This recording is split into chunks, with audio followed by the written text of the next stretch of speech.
நான் சொல்ல போகிற இந்த 10 பாடங்கள் யாராவது எனக்கு எம்ப்ராய்டரி பிஸ்னஸ் ஆரம்பிக்கும் பொழுது சொல்லியிருந்தா நான் நிறைய நேரத்தையும் பணத்தையும் தவறுகளையும் சரி பண்ணியிருப்பேன் ஃப்ரெண்ட்ஸ்.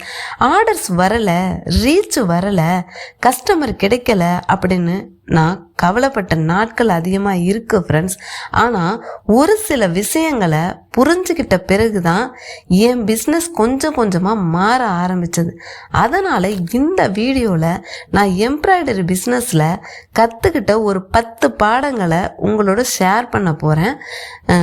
குறிப்பாக கடைசி 3 பாடங்களை மிஸ் பண்ணாமல் ஃபுல்லாக பாருங்கள் ஃப்ரெண்ட்ஸ். ஏன்னா அதுதான் என்னோடய பிஸ்னஸில் பெரிய மாற்றத்தையே கொண்டு வந்தது. அதுக்கு முன்னாடி கமெண்ட் பண்ணி எனக்கு கருத்துக்களை தெரிவித்தவங்க எல்லாருக்கும் ரொம்ப ரொம்ப நன்றி ஃப்ரெண்ட்ஸ். இனிமேலும் உங்கள் கருத்துக்களை தெரிவிங்க, அதுதான் எனக்கு பெரிய மோட்டிவேட் ஆகிருக்கும். வாங்க ஃப்ரெண்ட்ஸ், இன்றைக்கி வீடியோக்குள்ளே போகலாம். ஃபஸ்ட்டு பாடம் என்னன்னு பார்த்தீங்கன்னா ஸ்கில் மட்டும் போதாது அப்படிங்கிறது தான். நான் ஆரம்பத்தில் என்ன நினச்சேன்னு தெரியுமா ஃப்ரெண்ட்ஸ், எம்ப்ராய்டரி நல்லா தெரிஞ்சால் போதும், ஆர்டர்ஸ் தானாக வந்துடும் அப்படின்னு நினச்சேன் ஃப்ரெண்ட்ஸ். ஆனால் அது உண்மை இல்லை. நம்ம இந்த உலகத்திலேயே பெஸ்ட்டு எம்ப்ராய்டரி பண்ணினாலும் மக்கள் நம்ம வேலையை பார்க்கலன்னா ஆர்டர்ஸே வராதுங்கிறத இதை நான் புரிஞ்சுக்கிட்டேன் ஃப்ரெண்ட்ஸ். ஸ்கில்லு முக்கியம்தான், ஆனால் ஸ்கில்லும் ப்ளஸ் மார்க்கெட்டிங்கும் சேர்ந்தாதான் பிஸ்னஸ்ஸே வளரும். சரிங்களா? 2வது பாடம் பார்த்தீங்கன்னா சோசியல் மீடியாவை இக்னோர் பண்ணுறது. நான் அப்போலாம் சோசியல் மீடியா யூஸே பண்ண மாட்டேன் ஃப்ரெண்ட்ஸ். வேலை வேலை வேலை வேலைன்னு தான் நான் பண்ணிகிட்டே இருப்பேன். அதே போல் நிறைய பேர் பார்த்தீங்கன்னா நல்லா வேலை செய்வாங்க, ஆனால் அதை அவங்க ஒரு போஸ்ட்டாக சோஷியல் மீடியாவில் ஷேர் பண்ண மாட்டாங்க. ஃபேஸ்புக்கு, இன்ஸ்டாகிராமு, வாட்ஸ்அப்பு இது எல்லாம் பார்த்திங்கன்னா ஃப்ரீ மார்க்கெட்டிங். இது ஒரு நாளைக்கு ஒரு போஸ்ட்டு, ஒரு ஃபோட்டோவை நம்ம போட்டால் கூட போதும், மக்களுக்கு நம்ம இருக்கோம் அப்படிங்கிறது அப்போ தான் தெரிஞ்சால் தான் நமக்கும் ஆர்டர்ஸ் வரும். சரிங்களா? அப்படிங்கிறது நான் 2வதாக புரிஞ்சுக்கிட்ட விஷயம் பாடம். 3வது பார்த்திங்கன்னா கன்சிஸ்டன்சி. ஒரு வாரம் போஸ்ட் பண்ணிவிட்டு அடுத்து ஒரு 20 நாள் நம்ம போஸ்ட் போடாமல் இருந்தோம்னா நமக்கு க்ரோத்தே வராது. சரிங்களா? இது நான் கற்றுக்கிட்ட ஒரு முக்கியமான பாடம். தினமும் கொஞ்சமாச்சும் நம்ம செய்கிற வேலையை ஒரு ஃபோட்டோவாவது ஸ்டேட்டஸாக போடணும். அதுவும் அது கன்சிஸ்டன்சியாக இருந்தால் தான் க்ரோத் நமக்கு வரும் அப்படிங்கிறத நான் தெரிஞ்சுக்கிட்டேன் ஃப்ரெண்ட்ஸ். 4வதாக பார்த்திங்கன்னா ஸ்மால் ஆர்டரை மதிக்கணும் அப்படிங்கிறது தான்.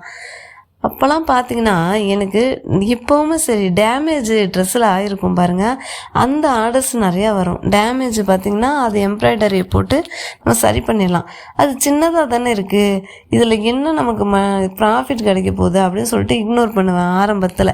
ஒரு நாள் அப்படி வந்தப்போ தான் ஒரு கஸ்டமர் இது என்ன எம்ப்ராய்டரியில் இப்படி பண்ணுறீங்க, இந்த மாதிரி டிசைன் ஒர்க்கெல்லாம் பண்ணலாம்க்கா அப்படின்னு சொல்லும் பொழுது எனக்கும் போட்டு தாங்களேன் அப்படின்னு சொல்லி கேட்டாங்க. அப்போது சின்ன விஷயத்துக்கு அவங்க எனக்கு பெரிய ஆர்டரை கொடுத்தாங்க.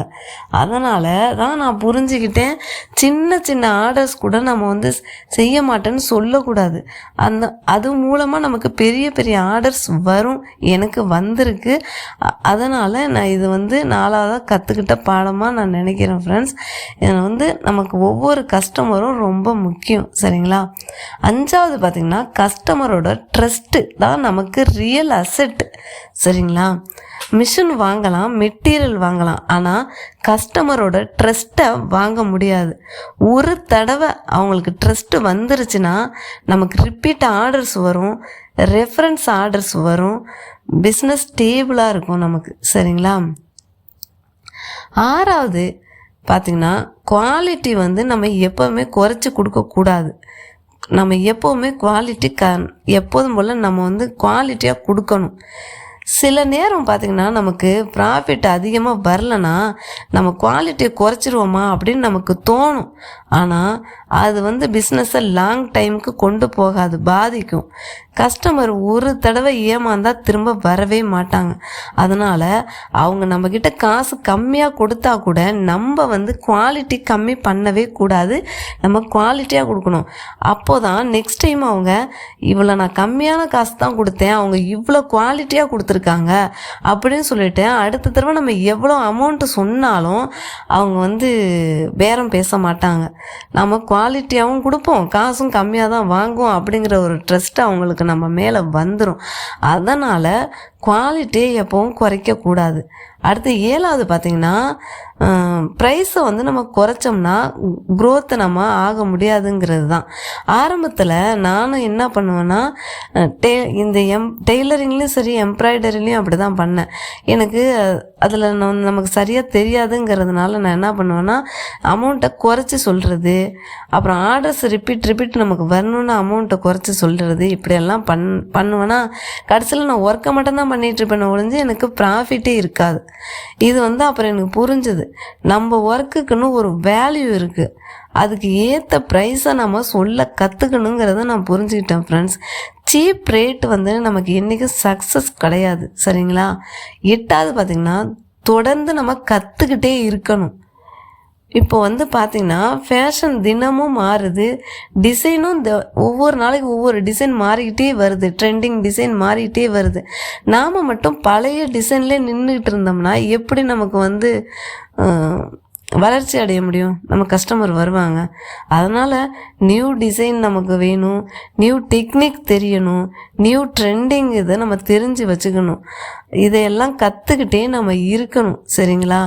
அப்போ தான் நம்மளால் குரோத்தையும் அடைய முடியும்.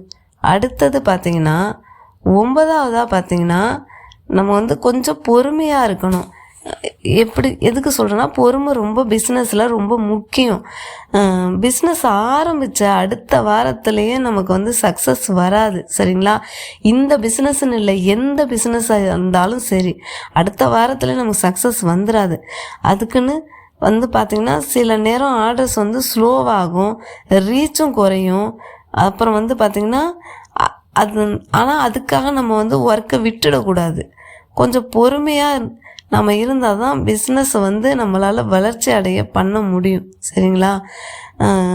நம்ம கொஞ்சம் கொஞ்சமாக நம்மளால் பிஸ்னஸில் வளர்ச்சி அடைய பண்ண முடியும். அதனால் கொஞ்சம் பொறுமையாக நம்ம வந்து கடைப்பிடிக்கணும். 10வதாக பார்த்திங்கன்னா வந்து சக்ஸஸ் வந்து ஒரே நாளில் வராது.